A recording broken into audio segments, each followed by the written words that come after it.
Hey friends, welcome back to my channel. Today's tutorial is for my ruby top. As usual, I will be guiding you to make a top that fits perfectly to your measurements. This top features a knit look, asymmetrical hem, and a tie back, and all you need is a crochet hook and some yarn. I like to think of it as a unique twist on a classic sleeveless top. For this top, I used a light 3-weight merino acrylic blend yarn, as well as a 6mm hook. You can use any yarn you'd like, just be sure to increase the recommended hook size for that weight by 2mm. I've also included some amazing yarn options in the description that feel great on the skin and work well for clothing. The top is constructed like so. The front panel has an asymmetrical hem in the front, the back panel is slightly shorter and just a plain rectangle, and then there's some ties in the back. For the front panel and for the rest of the top, we will be working vertically. So to begin, we're going to start by chaining this shortest length that you want for the top. For me, I wanted it to be sort of a cropped length, and then the bottom here was more of a full length. So just measure what that is for you and meet me back with your yarn. Going to begin with a slip knot.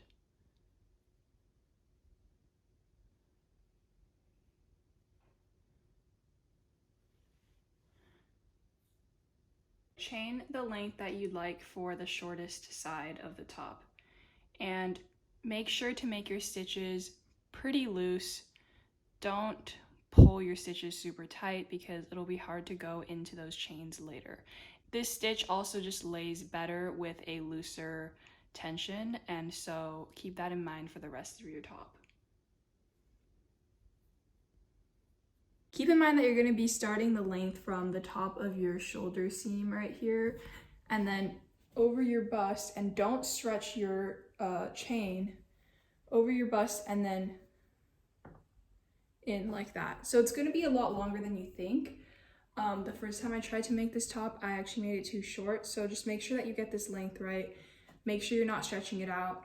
What you can do to find the right length for your chain is take a shirt that you already like the length of and just measure it from the shoulder over here all the way down to the hem.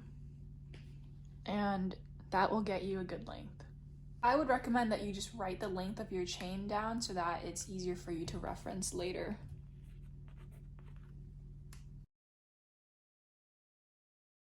Okay, so chain 1 and then turn your work.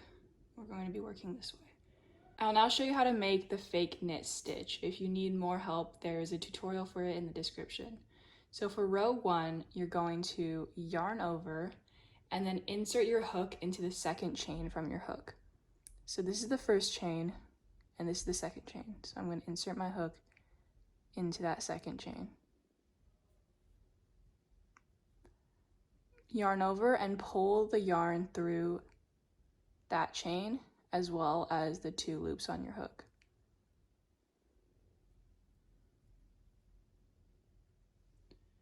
And then you're just going to repeat that all the way across. That stitch I call a yarn over slip stitch, and it helps to keep the yarn pretty loose, that way it's easier to pull through later. I'm just going to show you one more time. So yarn over, hold it down so it stays loose, insert your hook into the chain, yarn over, pull your yarn through all of the loops on your hook. Okay, so just repeat that until you get to the end of your row. I'm around halfway through, and I would like to once again remind you to keep it loose, you guys. Now this stitch does take a bit of practice to get the tension right, but as you can see, mine is behaving very well because I kept it loose. Here I am at the very last stitch, and I'll just show you one more time. I hold down that yarn right there, and then I insert the hook. That way the yarn stays loose, and then I can pull it through really easily. Okay, on to row 2. So chain 1 and turn.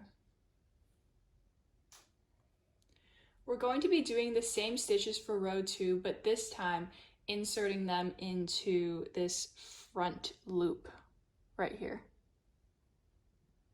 So this is the front side of our piece, and then this is the back side.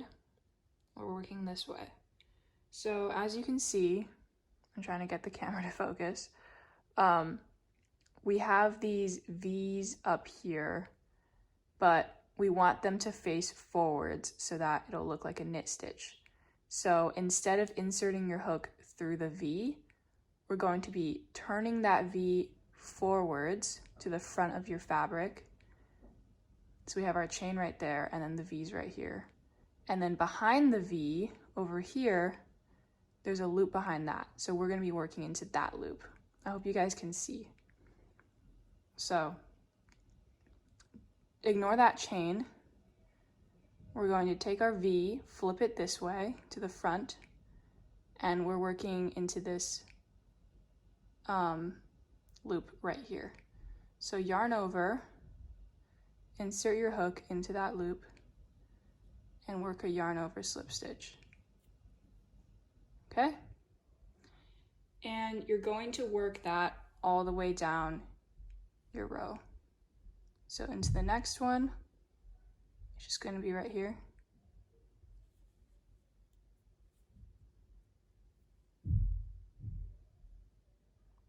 All the way across.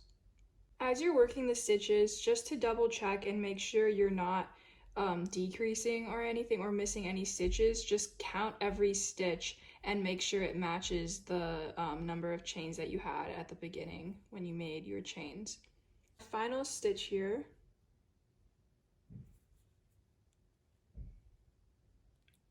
And then when you reach the end of your row, chain one, turn.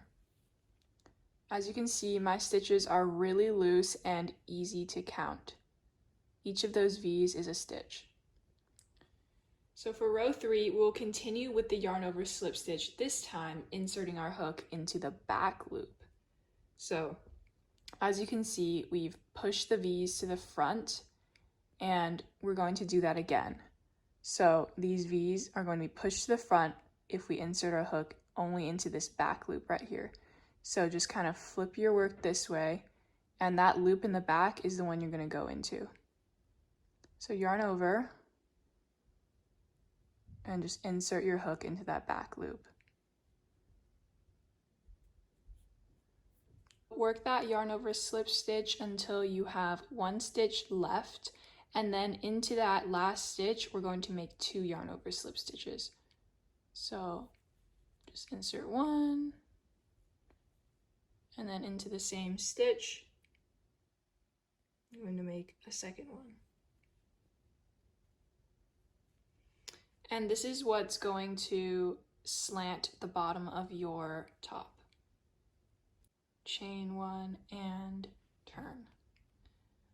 For row 4, yarn over slip stitch into the front loops. Just like row 2, you're going to be kind of turning your work like this and working into those front loops. So make sure that you don't miss that extra yarn over slip stitch that you added in at the end here. And yeah, just work your way across your row. So for row 5, we're going to chain 1, turn, and then just yarn over slip stitch into the back loops, just like row 3, all the way across. Oops. So finishing up row 5 with my last stitch here, and I'm going to chain 1 and turn for row 6. Because row 6 is a multiple of 3, we will be doing an increase to make that asymmetrical hem. And so because we're on the side with the hem, we're going to be making an increase into the first stitch as opposed to the last stitch that we did for row 3. So place 2 yarn over slip stitches into the first stitch, and we're going into the front loop for this row.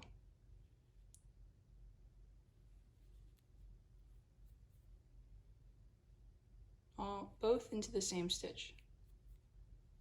It gets stretched out, that's okay. And then you're just going to yarn over slip stitch into the front loops for the rest of the row. Okay, so last stitch of row 6, right here. And then you're just going to chain 1 and turn for row 7. And for row 7, very simple, we're just going to yarn over slip stitch into the back loops.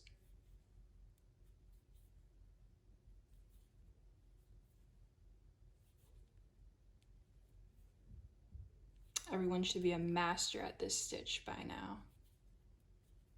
Finishing up here, and I also just wanted to point out that for row 7 at the end, you're going to, it's going to be hard to see that last stitch, so just make sure you're not skipping it.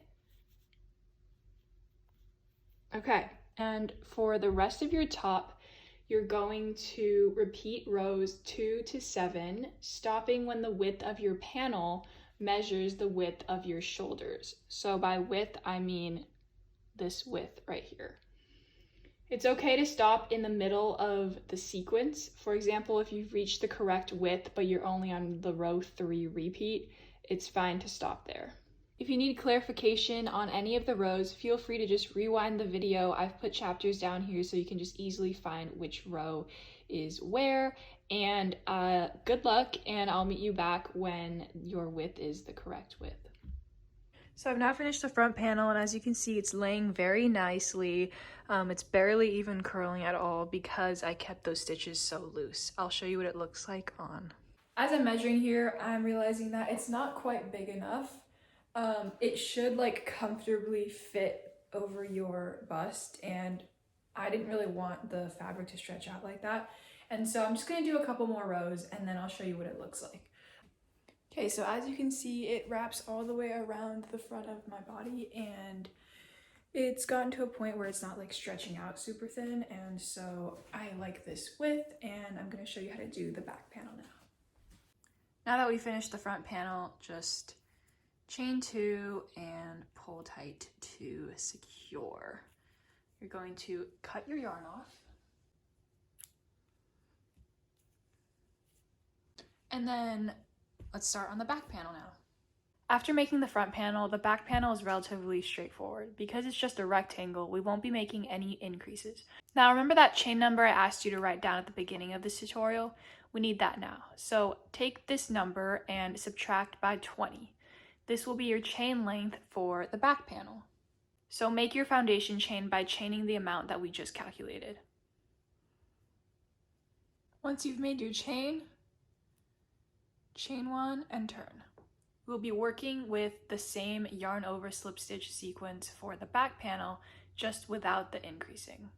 So for row 1, yarn over slip stitch into every chain in the row, skipping that first chain that we just made.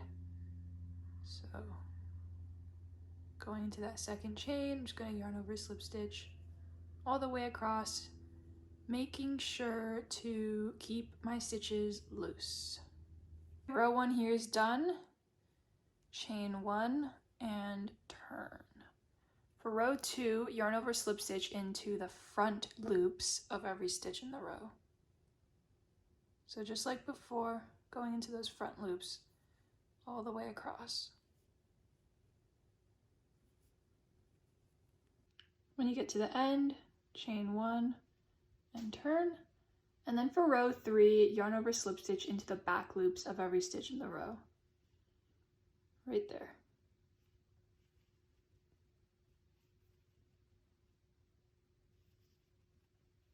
Reach the end here, so chain 1, turn, and then you're just going to repeat rows 2 and 3 until the width of your back panel equals the width of your front panel. Now the reason why I don't say do the same amount of rows for the back panel as the front panel is because your gauge might be different.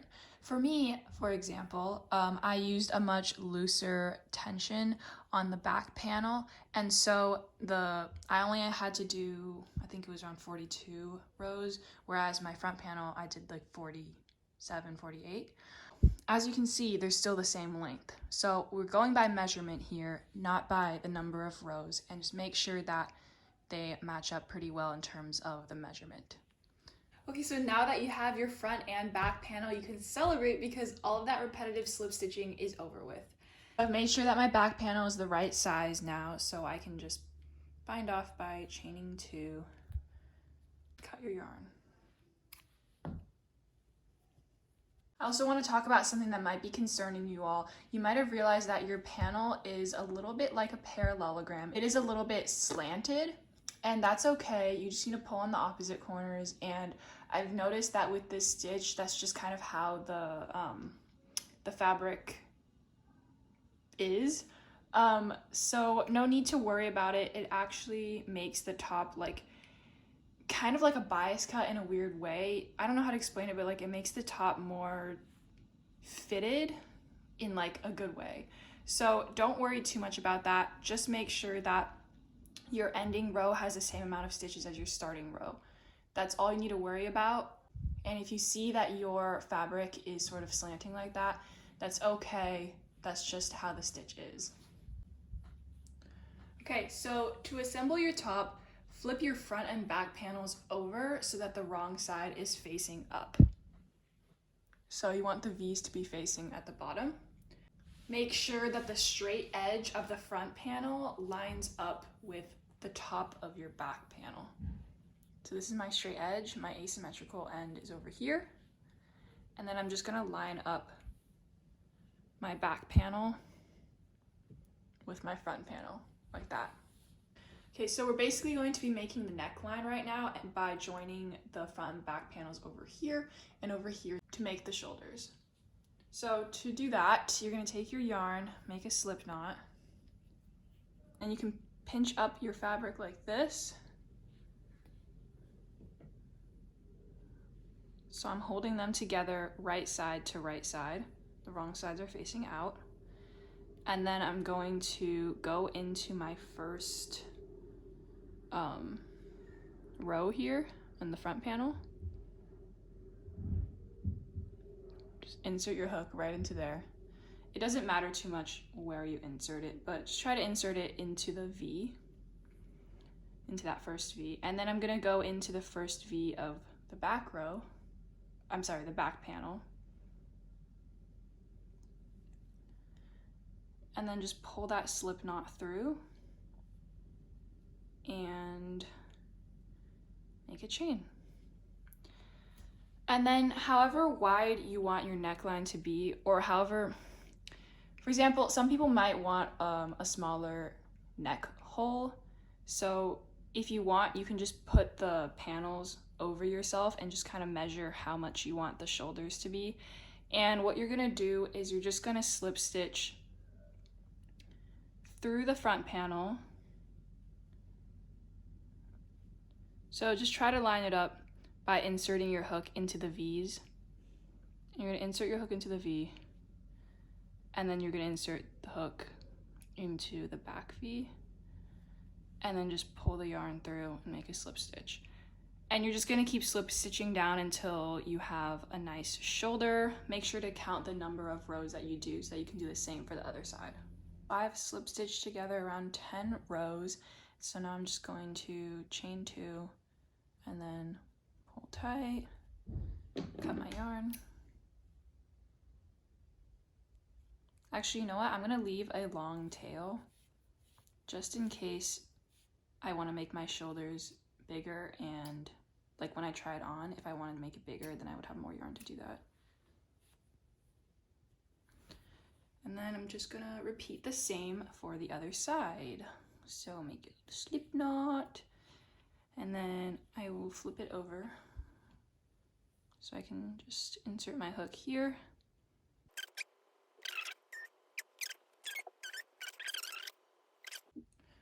Okay, so just same thing with this side. I'm gonna leave a long tail.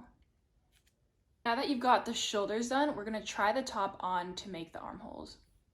So I just put the top over my head, and I'm going to pinch my panels together. Try to make sure that like the shoulder seam is right at the top of your shoulder, and then just pinch your panels together. And if you're wearing a bra, you want to make sure that it's like covering nicely. Just find a good spot for your armhole, and then you're gonna pinch that front panel, find that stitch, and put your stitch marker or contrasting yarn through the front panel stitch. We're just placing a stitch marker through the front panel so that when we go back to the workspace, we can make it even on both sides. I'll show you that. So I have my back panel on top here. I'm laying it really flat on top of my front panel. Just make sure everything's really nice and symmetrical. And I have the stitch marker here that I found when I tried it on. And I'm just gonna find like the corresponding stitch on the back panel. So you kind of play around with it a little bit, lay it nice and flat. And then I guess I'll just go in through this stitch right here. And then place a stitch marker in that stitch. Okay, so count the stitches from the top shoulder here to your stitch marker for both the back and front panel, and then you're gonna just duplicate it on or replicate it on the other side. So in order to count the stitches, you're just gonna start at the top, and then it doesn't have to be super precise, but just try to count the number of V's. 1, 2, 3, 4, 6, 27. So on the 27th stitch for the back panel, I'm gonna place a stitch marker into the other side. I have to count again. 1, 2, 3, 26, 27. Right into there. Place a stitch marker. And then I'm gonna do the same for the front panel on the other side. Now that you have your stitch markers in, you're just gonna do the exact same thing that you did for the shoulders to connect the bottom here of your panel. So flip your top inside out. And then just connect your top where those stitch markers are, and then crochet until your back panel, like crochet all the way along the end here to connect the back panel to the front panel.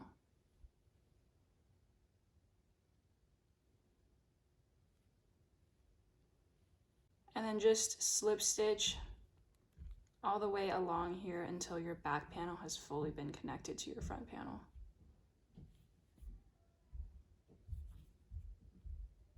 You can try it on now and just make sure everything's nice and even, it's fitting well. And then we're now going to make the ties so that it can tie in the back right here. Basically, the ties are going to go at the bottom here of the shorter side of the asymmetrical front panel. And then you're going to like find that same measurement over here and then connect a tie over here, and it's gonna tie together like that. So what I would do is just match up the tops like this. And then you can place a stitch marker right here on the other side, right here.